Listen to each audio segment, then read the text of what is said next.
মনে আঘাত না আসে, আপনারা নাফে কম দিবেন না। আপনাদের চলাফেরার দ্বারা, আপনাদের কথাবার্তার দ্বারা, উঠা বসার দ্বারা যেন কোনো মানুষ কষ্ট না পায়, এই কাজটা সবসময় করবেন। এই খেয়াল রেখে আল্লাহ এবং আল্লাহ রাসূলের প্রেম ভালোবাসা নিয়ে পাঁচ ওয়াক্তের নামাজগুলি পড়ার দরকার আছে না নাই? আরো জোরে বলেন, আছে না নাই? আমরা সকলে ইনশাআল্লাহ নামাজ পড়ব তো? আমরা সকলে হাত তুলে দেখাই আল্লাহকে। আল্লাহ, হাত তুলেন সবাই। আল্লাহ, আমরা আজকের থেকে নামাজ সঠিকভাবে পাঁচ ওয়াক্তের নামাজ পড়ব, মরণের কথা স্মরণ করব। যেহেতু এই বাড়ি গাড়ি, এই ঘর দুয়ার সম্পত্তি আমার বাবার ছিল, কথা ঠিক না? আমার বাবা এই সম্পত্তি করেছেন, দাদার ছিল, দাদার পরে বাপের পাইছে, বাপের পরে আমি। আপনাদের সম্মুখে পবিত্র কোরআনুল কারীমের যে আয়াতটা তেলাওয়াত করেছি, আল্লাহ তাআলা বলতেছেন, বিসমিল্লাহির রাহমানির রাহিম,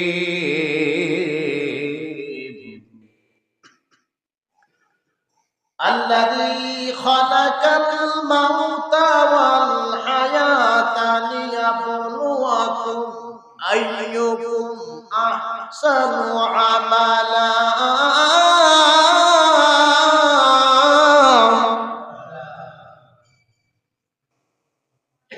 ওয়া হুয়াল আজিজুল গফুর।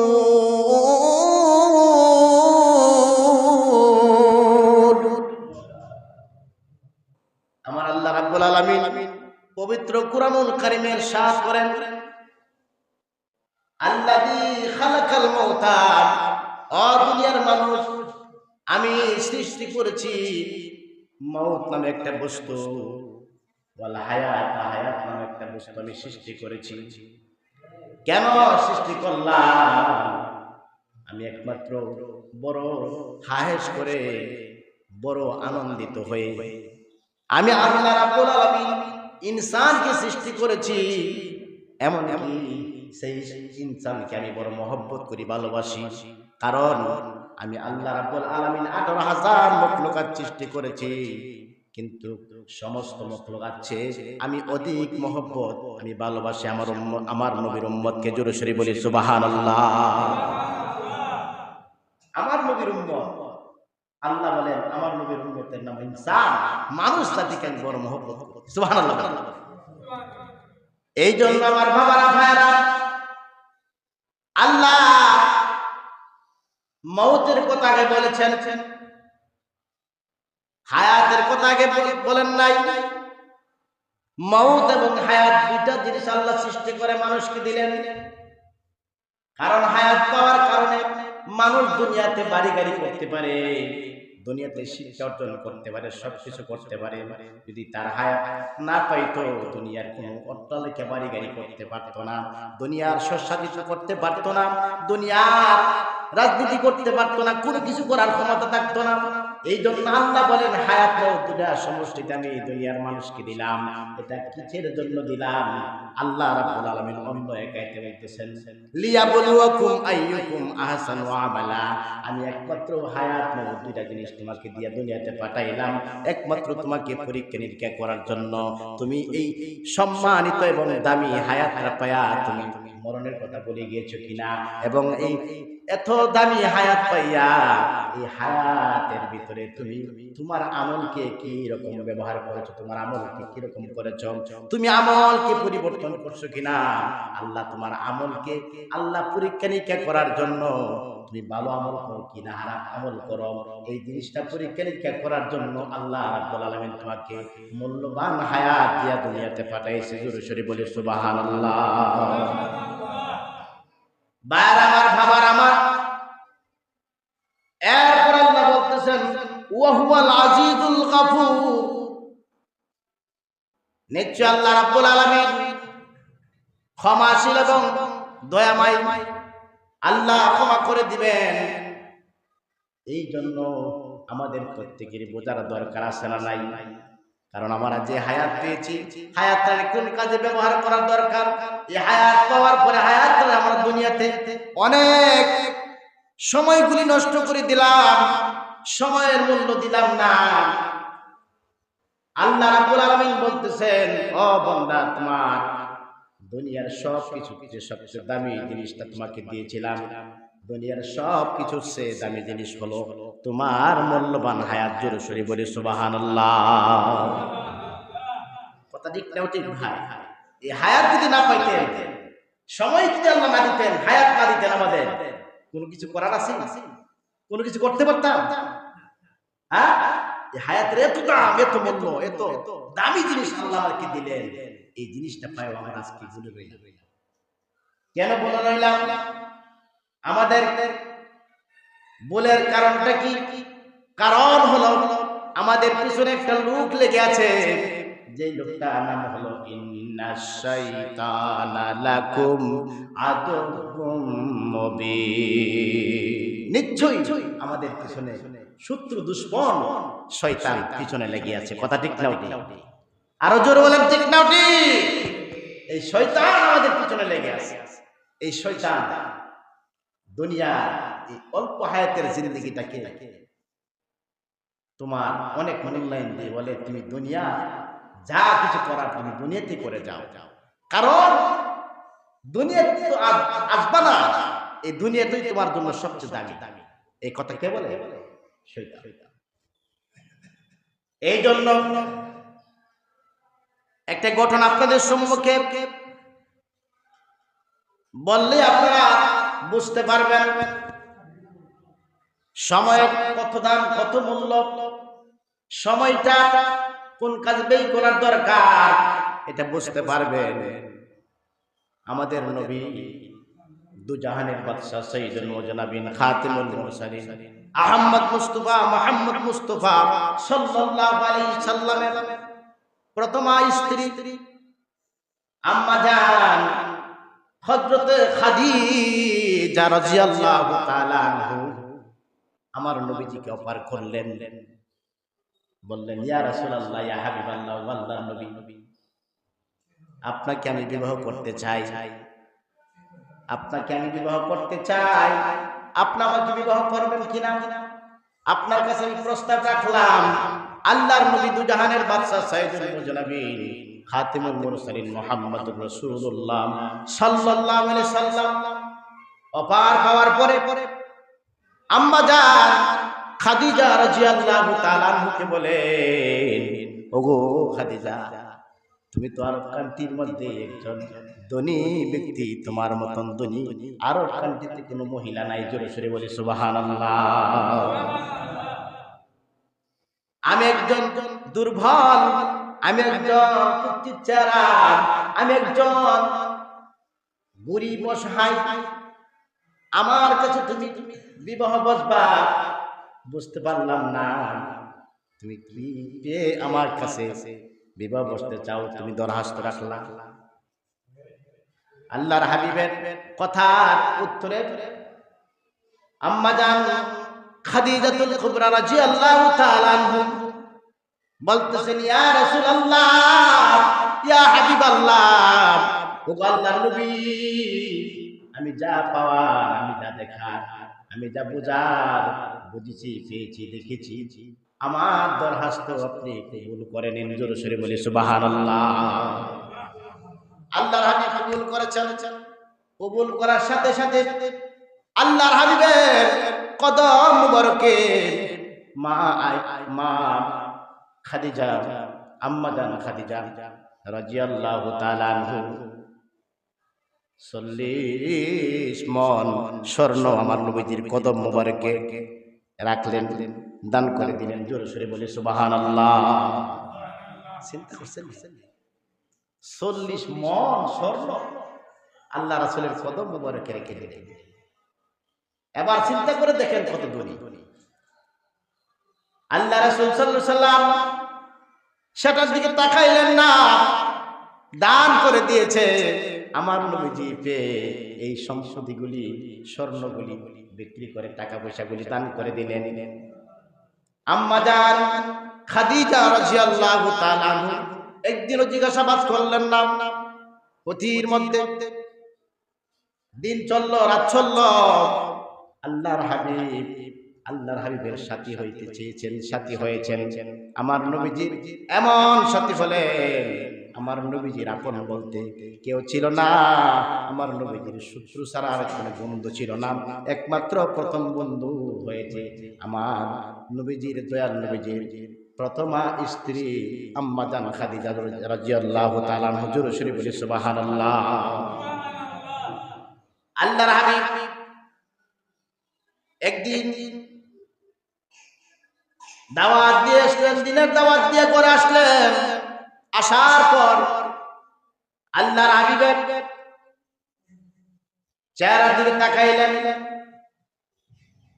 হঠাৎ করে আল্লাহর হাবিব বলতেছেন, আমার বিবি খাদিজা, আমি আশ্চর্য হলাম, আমি গভীর রাত্রে এসে, প্রায় সময় গভীর রাস্তা আসতে হয়, গেরেহারার দিকে আসতে হয়, কোরআন নাজিল হয় আমার গেরেহারার মধ্যে, কিন্তু আমি আশ্চর্য হলাম, গভীর রাত্রে কোন পশু পঙ্খির আওয়াজ শোনা যায় না। আমি প্রথম ডাকটা দিতে দেরি হয়, ডাক দিতে দেওয়ার সাথে সাথে তুমি দরজাটা খুলে দাও। জোরে সরে বলে সুবহানাল্লাহ। খাদিজা, তুমি কি ঘুমাও না? তুমি কি ঘুমাও না? খাদিজা যখন চোখের পানি ছেড়ে দিয়া আল্লাহর হাবিবের কথার জবাবে বললেন, ইয়া রাসূলুল্লাহ, ইয়া হাবিবাল্লাহ, ও আল্লাহর নবী, আপনাকে বড় হাহেস করে মন থেকে ভালোবেসে আপনার খেদমতের জন্য আমি বিবাহ বসছি।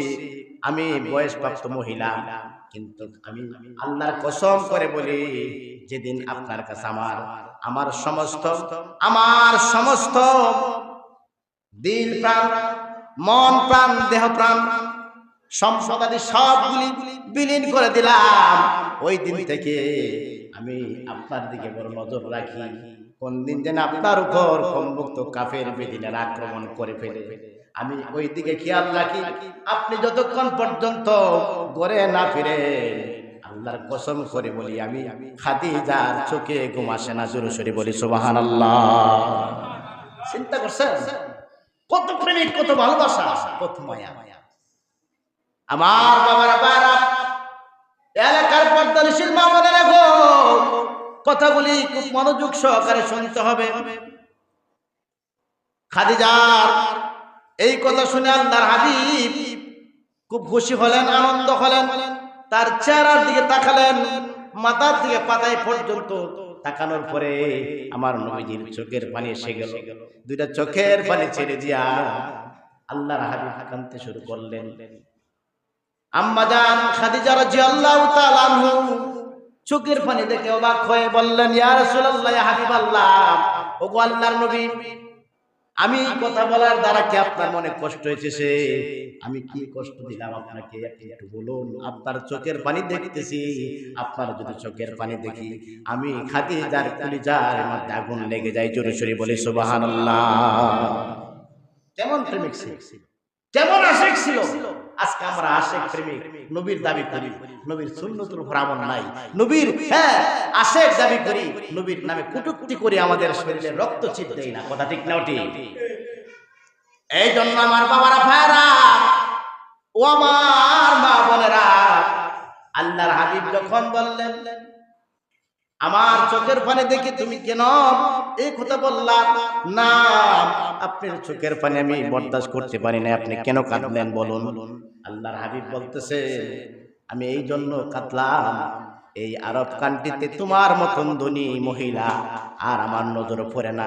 এত বিশাল ধনী হওয়ার পরেও তুমি সমস্ত সম্পদ দিয়ে আমার কদমে কোরবানি করে দিয়েছো, কিন্তু আমি জানি তুমি এমন পারাচিরা কাপড়, অনেক তালি দিয়া কাপড় একটা পরেছো, একটা কাপড়ের কথা কেন তুমি আমাকে বলো নাই? পরনের কাপড়টা দেখি আমার চোখের পানি বরদাস্ত করতে পারলাম না। জোরে সরে বলে সুবহানাল্লাহ। চিন্তা করছেন এত বিশাল ধনী হওয়ার পরে, এত দামি দামি কাপড় পরলেন। আজকে আল্লাহ রাসূলের প্রেম ভালোবাসা পরে আল্লাহ রাসূলের প্রেমে নিজের জীবন কুরবানি করলেন।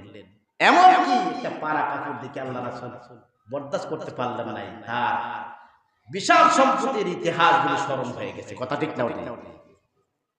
আল্লাহর হাবিব দুজানের বাদশা সাইয়্যিদুল মুজনাবিন খাতিমুল মুরসালিন মুহাম্মাদুর রাসূলুল্লাহ সাল্লাল্লাহু আলাইহি ওয়াসাল্লাম আম্মা জান খাদিজাকে বলেন, খাদিজা তুমি বলো তোমার জন্য কি কাপড় আনতাম, আমি কি করতে পারি তোমার জন্য, আমি তো বরদাস্ত করতে পারি না তো পারাচেরা কাপড় তুমি কিভাবে পরতেছো।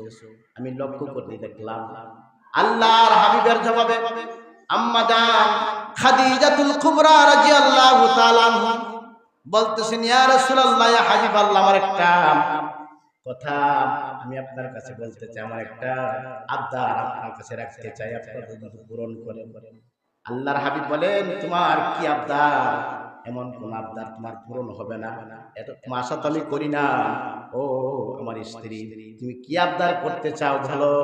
আল্লাহর হাবিবের জবাবে আম্মা জান খাদিজা রাদিয়াল্লাহু তাআলা আনহা বলেন, আমার তিনটা আবদার, তিনটা আমার আশা, এই আশাতে আপনি পূর্ণ করবেন। আম্মা জান খাদিজা রাদিয়াল্লাহু তাআলা আনহা তিনটা কথায় আল্লাহ রাসূলের কাছে তিনটা আবদার রাখলেন। প্রথম আবদার বলেন, ইয়া রাসূলুল্লাহ, বলেন প্রথম আবদার কি বলো। প্রথম আবদার হলো, ওগো আল্লাহর নবী, ওগো আমার স্বামী, আমার প্রথম আবদারটা হলো আমি আপনার প্রেমে আমার জীবন আমার ধন সম্পদ কুরবানি করেছি, কিন্তু আমার অন্তরে বড় ভয় লাগে, আমার অন্তরে বড় ব্যথা লাগে, আমি বড় ভয় পাই, ব্যথা পাই, আমি বড় আতঙ্কিত হয়। আমি এই দুনিয়া ত্যাগ করে অন্ধকার কবরে বাসিন্দা হয়ে গেলে আমি কিভাবে কবরে থাকবো, মরণের বড় কষ্ট আমার সহ্য হয় না, মরণের ভয় আমি অত্যন্ত করি গো হাবিব। আমার প্রথম প্রশ্ন হলো, আমি যখন মৃত্যুবরণ করব আমাকে আপনি বাজার থেকে আমার জন্য মার্কিন কাপড় কিনে আনবেন না, ক্রয় করে আনবেন না, আমার জন্য আপনার শরীরের একটা জুব্বা আমার পরনে দিয়ে আমাকে শোয়ায় দিবেন। জোরে সরে বলি সুবহানাল্লাহ। আল্লাহ রাসূল দু জাহানের বাদশা আমার নবীজি বলেন, তোমার প্রথম আবদার আমি মঞ্জুর করেছি, এরপরে কি আবদার তুমি বলো। আল্লাহর হাবিব বলতেছেন, এরপরে তোমার কি আবদার তুমি বলো। আম্মা জান খাদিজা আল্লাহর হাবিবকে বলেন, ও আল্লাহর হাবিব, দুই নম্বর আবদার হলো আমাকে কবর রাখবেন, যে কবরে আমাকে রাখবেন ওই কবরটা খনন করার পর আপনি কবরের ভিতরে একটু হাঁটাদারা করবেন। কোরআনে পেয়েছি, যারা যারা গুনাহ করবে, যারা অন্যায় করবে, যারা এই দুনিয়াতে পাপ করবে, মানুষের সম্পদ আত্মসাৎ করবে, ঘুষ খাবে, সুদ খাবে এবং মানুষের উপর নির্যাতন করবে, বাড়ি গাড়ি করবে, ওই তাদের মৃত্যুর পর কবর রাখতে দেরি হবে, সঙ্গে সঙ্গে দুপাশের মাটি একত্রিত একটা চাপ মারবে, তার দুপাশের হাড্ডিগুলি চূর্ণচার করে দিবে, এক হাড় আরেক হাড়ের ভিতরে ঢুকে যাবে। জোরে সরে বলি নাউজুবিল্লাহ। ওগো আমার প্রাণের নবী, মার নবী, ও আমার স্বামী, আমার ভয় লাগে, কেমনে কবর থাকবো, কেমনে কবর থাকবো, কেমন করে কবর থাকবো আমি। আল্লাহ আমি বলেন, ও আমার স্ত্রী, তোমার দ্বিতীয় প্রশ্নের দ্বিতীয় আবদার আমি কবুল করেছি, দ্বিতীয় আবদার আমি মঞ্জুর করলাম। তৃতীয় আবদার বলো। আল্লাহর হাবিব তৃতীয় আবদার আশাই করছেন, তখন আম্মা জান খাদিজা রাদিয়াল্লাহু তাআলা আনহা তৃতীয় আবদার করলেন, ইয়া রাসূলুল্লাহ, ইয়া হাবিবাল্লাহ, ও আল্লাহর নবী, আমি যখন মৃত্যুবরণ করব, আমি মৃত্যুবরণ করার পরে আমাকে আপনি কবরে শোয়ায় দিবেন, আমাকে শোয়ায় দেওয়ার পরে আপনি কবর থেকে যাবেন না, কবরে দাঁড়ায় থাকবেন, কিছুক্ষণ সময় আপনি একটু দাঁড়ায় থাকবেন, দূরে গিয়ে দাঁড়ায় থাকবেন, যেহেতু আপনি দাঁড়ায় থাকলে আমি জানি আল্লাহর হাবিব দুজাহানের বাদশা সাইয়্যিদুল মুজনামিন খাতিমুল মুরসালিন মুহাম্মাদুর রাসূলুল্লাহ সাল্লাল্লাহু আলাইহি সাল্লাম যে জায়গায় কদম রাখে ওই জায়গায় আল্লাহর আযাবের ফেরেশতা কখনো আসতে পারে না। আমি আমার দিলে বিশ্বাস, আপনার শরীরের জামা যেহেতু পেয়েছি, এই জামাতে কখনো আল্লাহর জাহান্নামের আগুন হারাম করে দিয়েছে, ওই জাহান্নামের আগুন আমার আমাকে স্পর্শ করবে না। 2 নম্বরে আমাকে আপনি যেই কবরে শোয়াবেন ওই কবরটা আপনি একটু হেঁটে ধরে আপনি হেঁটে হেঁটে দেখবেন আপনার কদম কবর রাখার কারণে 2 পাশের মাটি আমাকে চাপ দিয়ে ধরবে না। আর 3 নম্বর আপনি যখন আমার মৃত্যুর পরে শোয়া দেওয়ার পরে আপনি আমার কবর পাশে দাঁড়ায় থাকবেন, তখন 2 জন ফেরেশতা আসবে, মানকিন নাকি 2 জন ফেরেশতা আসবে। ওই 2 জন ফেরেশতা আমাকে 3টা প্রশ্ন করবে। ওই 3টা প্রশ্নের জবাব আমি দিতে পারবো না, ভয় লাগে গো হাবিব। আল্লাহু আকবার বলেন। ও গো আল্লাহর হাবিব, আমার ভয় লাগে, আমি 3টা প্রশ্নের জবাব দিতে পারবো না। আপনি যদি দাঁড়ায় থাকে আমার কোনো ভয় নাই, আমার কোনো চিন্তা নাই, আপনাকে দেখার সাথে সাথে আমি 3টা প্রশ্নের জবাব দিয়ে দিতে পারবো। জোরে জোরে বলে সুবহানাল্লাহ। আমার ভাবার আমার এই জন্য আল্লাহর হাবিব দুজানের বাদশাহ সাইয়্যিদুল মুজনাবিন খাতিমুল মুরসালিন মুহাম্মাদুর রাসূলুল্লাহ সাল্লাল্লাহু আলাইহি সাল্লাম বলেছে, ও আমার উম্মতেরা, তোমরা যদি দৈনিক 7 বার নিম্ন স্তরে 7 বার তোমরা মরণের ভয় করো, মরণের চিন্তা করো, মরণের খবর রাখো, নিশ্চয়ই তোমাদের সগীরা গুনাহগুলি আল্লাহ মাফ করে দিবে। জোরে সরে বলি সুবহানাল্লাহ। দ্বিতীয়বারে বলেন আল্লাহর হাবিব বলতেছেন, দ্বিতীয়বারে বলতেছেন, যদি আমার কোন উম্মত দৈনিক 7 বার মরণের কথা স্মরণ করে, ওই লোকটার দ্বারা কোনদিন অন্যায় অশৃঙ্খল কাজ, মানুষের আত্মসাৎ, ইতিমের হক মারা তার দ্বারা কখনো হবে না। আল্লাহ রাব্বুল আলামিন সমস্ত ফিতনা ফাসাদ থেকে, গুনাহ থেকে তাকে বাঁচায় রাখবে। এই জন্য আমার হাবিব বলতেছেন, তোমরা মরণের ভয় করিও, মরণের চিন্তা রাখিও, মরণের কথা স্মরণ করিও। যে জিনিসটা আমাদের কাছে আজকে নাই, মরণের চিন্তা নাই, কারণ দুনিয়ার ভারী গাড়ি করার চিন্তাই আমাদের ভিতরে, কথা ঠিক না ওটি? এই জন্য কবি বলেন, यहाँ हम सब मुसाफिर हैं वही आखिर ठिकाना, कोई आगे रवाना है कोई पीछे रवाना, कोई आगे रवाना है कोई पीछे रवाना, आज मरना काल मरना, मरना तो एक दिन है, गम नहीं है डर नहीं है जब खुदा रहमान है, गम नहीं है डर नहीं है जब खुदा रहमान है। जोरे शोरे बोले सुबहानाल्लाह। এই দুনিয়াতে একটা মুসাফিরের জায়গা, কেউ আগে মৃত্যুবরণ করতেছে, কেউ পরে মৃত্যুবরণ করতেছে, কথা ঠিক না? আপনার আগে আপনার সন্তান চলে যাচ্ছে,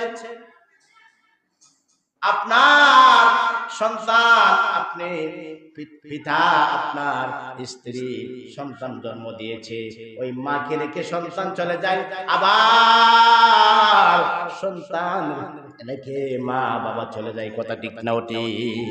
দুনিয়ার সৃষ্টি, দুনিয়ার সিস্টেমটা হলো একের পরে একে আসবে, বড় ভাইয়ের পরে ছোট ভাই, ছোট ভাইয়ের পরে ছোট ভাই, কিন্তু মৃত্যুর এই সিস্টেম নয়। মৃত্যুর সিস্টেমটা হলো কি, কোন সময় এসে যাবে এটা একমাত্র আল্লাহ ছাড়া কেউ জানেন, কথা ঠিক না ওটি? এই জন্য আমার বাবারা, আমি আপনাদেরকে অনুরোধ করব, আপনারা মরণের চিন্তা করুন, মরণের কথা স্মরণ করুন, আল্লাহকে ভয় করুন, আল্লাহর হুকুমগুলি পালন করুন। আর 5 ওয়াক্তের নামাজ এতদিন পড়েন নাই, এতদিন ধরেন নাই, এতদিন নামাজ পড়েন নাই, ধরেন নাই, ওই নামাজগুলি ধরে ফেলুন, নামাজগুলি পড়ুন। আর আপনাদের দ্বারা যেন কোনো মানুষের উপর কষ্ট না আসে, কোন মানুষকে আপনি যেন কষ্ট না দেন, আপনার দ্বারা যেন কোন মানুষের মনে আঘাত না আসে, আপনারা নাপে কম দিবেন না, আপনাদের চলাফেরার দ্বারা, আপনাদের কথাবার্তার দ্বারা, উঠায় বসার দ্বারা যেন কোন মানুষ কষ্ট না পায়, এই কাজটা সবসময় করবেন। এই খেয়াল রেখে আল্লাহ এবং আল্লাহ রাসূলের প্রেম ভালোবাসা নিয়ে 5 ওয়াক্তের নামাজগুলি পড়ার দরকার আছে না নাই? আরো জোরে বলেন, আছে না নাই? আমরা সকলে ইনশাআল্লাহ নামাজ পড়ব তো? আমরা সকলে হাত তুলে দেখাই আল্লাহকে। আল্লাহ, হাত তুলেন সবাই। আল্লাহ, আমরা আজকের থেকে নামাজ সঠিকভাবে 5 ওয়াক্তের নামাজ পড়ব, মরণের কথা স্মরণ করব। যেহেতু এই বাড়ি গাড়ি, এই ঘর দুয়ার সম্পত্তি আমার বাবার ছিল, কথা ঠিক না? আমার বাবা এই সম্পত্তি করেছেন, দাদার ছিল, দাদার পরে বাপের পাইছি, বাপের পরে আমি পাইছি, আমার পরে সন্তানকে রেখে দিয়ে যাব। কিন্তু কোনো লাভ নাই, এই সম্পদ নিতে পারলাম না, টাকা পয়সা নিতে পারলাম না, নিবই শুধু আমল, কথা ঠিক নাই? এই জন্য আল্লাহ কোরআনুল কারীমে বলতেছেন, লিয়াবলুয়াকুম আইয়ুকুম আহসানু আমালা, নিশ্চয়ই তোমাদেরকে মরণ এবং হায়াত এবং মউত দুইটা দিয়া আমি তোমারে পাঠাইছি। এই দুইটা পায়া তুমি বড় সায়েন্সগত হয়ে গেছো, বড় রাজনীতি করতেছো, সবকিছু করতেছো হায়াত পায়া, কিন্তু তুমি মনে রাখো তোমাকে তো এই দুইটা জিনিস দিলাম তোমাকে পরীক্ষা করার জন্য। তুমি কি আমল করে আসছো, কি নেক আমল করছো, এই নেক আমলই তোমার কবর যাবে। বদ আমল করলে বদ আমল নিয়ে কবর যাবে, নেক আমল করলে নেক আমল নিয়ে কবর যাবে। কিন্তু নেক আমল নিয়ে কবর যেতে পারো, আল্লাহ বলেন ওয়াহুয়াল গাফুরুল ওয়াহুয়াল গাফুরুল ওয়াদুদ। আল্লাহ বলতেছেন তুমি মাফ পেয়ে যাবা, তুমি ক্ষমা পেয়ে যাবা, নিশ্চয়ই তোমাকে আমি আল্লাহ মাফ করে দিব। অতএব আর যদি তুমি আমলকে ভালো না করতে পারো, তোমার আমলকে ভালো না করতে পারো, তুমি কখনো আল্লাহর কাজ করা থেকে মুক্তি পাবা না। তাই আমি আপনাকে অনুরোধ করব, আমরা এতদিন যাই কিছু করছি না কেন, আমাদের দুনিয়ার কাজকর্ম প্রত্যেকেরই করতে হবে। দুনিয়ার কাজকর্ম করা সওয়াবের কাজ। আল্লাহর হুকুমগুলি পালন করে যদি আপনি দুনিয়ার কাজকর্ম করেন, সেই কাজটা বদ হবে, সেই কাজটা আল্লাহ এবং আল্লাহ রাসূলের মর্জি মোয়াফিক হবে। আল্লাহ তাআলা আমাদের সকলকে সেইভাবে জিন্দেগি বন্দেগি করার তৌফিক দান করুন। সবাই বলেন আমিন। আরো জোরে বলেন আমিন। ওয়া আখিরু দাওয়ানা আলহামদুলিল্লাহি রাব্বিল আলামিন ওয়া মা আলাইনা ইল্লাল বালাগ।